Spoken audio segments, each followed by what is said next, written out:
SIR বা special intensive review তাকে কেন্দ্র করে মানুষের মধ্যে উৎকণ্ঠা সময় যত গড়াচ্ছে ততই বৃদ্ধি পাচ্ছে। আর সেই কারণেই এই কলকাতা পুরসভায় বেশ কিছুদিন ধরেই দেখা যাচ্ছে যে প্রচুর মানুষের সমাগম ঘটছে। তারা চাইছেন যে কেউ ডুপ্লিকেট বা নতুন করে যাদের কাছে এই মুহূর্তে বার্থ সার্টিফিকেট বা ডেথ সার্টিফিকেট নেই তারা ইমিডিয়েটলি যাতে হাতে পান সেই জন্যে তারা চেষ্টা চালিয়ে যাচ্ছেন।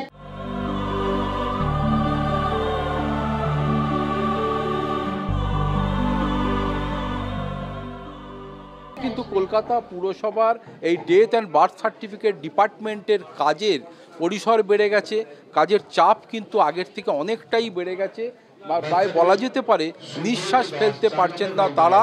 ইতিমধ্যেই কলকাতা পুরসভার মেয়র ফিরহাদ হাকিম বিষয়টা স্বীকার করে নিয়েছেন যে এসআইআর বা স্পেশাল ইন্টেন্সিভ রিভিউ বা ভোটার লিস্ট সংশোধনের নামে যা চলছে, মানুষের মধ্যে উদ্বেগ উৎকণ্ঠা যেভাবে বৃদ্ধি পাচ্ছে তার জেরেই কিন্তু এই কলকাতা পুরসভার ডেথ অ্যান্ড বার্থ সার্টিফিকেট ডিপার্টমেন্টের কাজের চাপ অনেকটাই বেড়ে গেছে।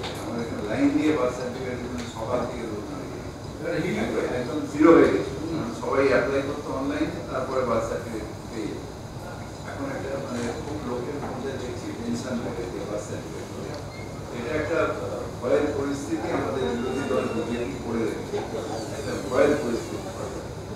আগে ইডি সিবিআই আমাদের ভয় রাখলাম, আমরা ভয় পেলাম, মানুষকে ভয় রাখলাম। মানুষ এই ডেথ অ্যান্ড বার্থ সার্টিফিকেটের প্রয়োজনীয়তা এই মুহূর্তে তুঙ্গে।